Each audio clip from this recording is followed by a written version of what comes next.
वो ये है कि जो एसआर के बारे में तबादार साहब वकील साहब ने जो बात की, बहुत नाजुक मसला भाई।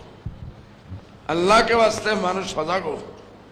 বাসকান্দির হুজুরে আমরা চোখে দেখছি যে সময় বিদেশি খেলা আন্দোলন আরম্ভ হয়েছে, যে সময় আইএমডিডি আরম্ভ হয়েছে, বাসকান্দির হুজুর পাগলের মতো হয়ে গেছে।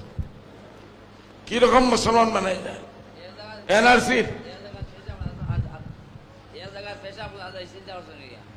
এক জায়গা পেশাব করছেন, অন্য জায়গা গিয়ে ইস্তেজা করছেন। এই আসিল বাসকান্দির হুজুরের তড়প কৌমের জন্য।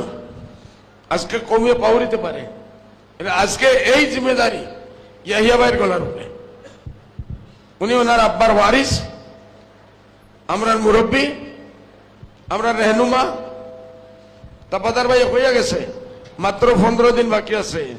আমরা মুসলমানের কোনো বিয়া বন্দর না, হারামখোরি বন্দর না, সুদখোরি বন্দর না, নমাজ বাড়ের না, বেহায়াই খমের না।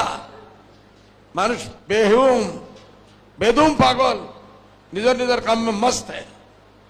नशा आता है, नशा अल्लाह के वास्ते। ये नशा था कि बारूक का 15 दिन যদি আপনাইতে এই এসআরর মামলার ঠিক করতে পারেন না, বহুত ঝামেলা আছে। উকিল ধরো, পয়সা খরচ করো, সহি উকিল ধরো, ঠক ধরিও না। যদি এটা জিনিস ঠিক করতে পারো না, এই দেশে থাকা মুশকিল।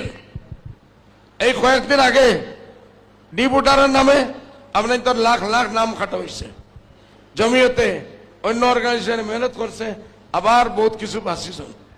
এইবার হলো তার আখেরি তলোয়ার।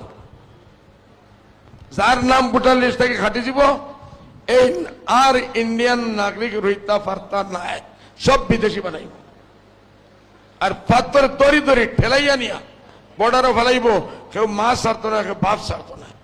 এই বিল্ডিং আইন তারা লিস্ট করে রাখি দিছে, আপনি তার বাগানের বাদে কোন বিল্ডিং খেয়ে কবজা করতো।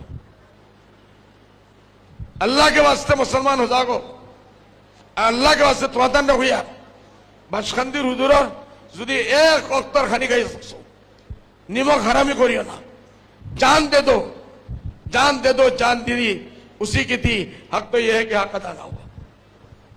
अल्लाह के वास्ते मैदान में उतरो, घर घर जाओ। लोग जहन्नम में जा रहे हैं, आपका बचाना आपका काम है।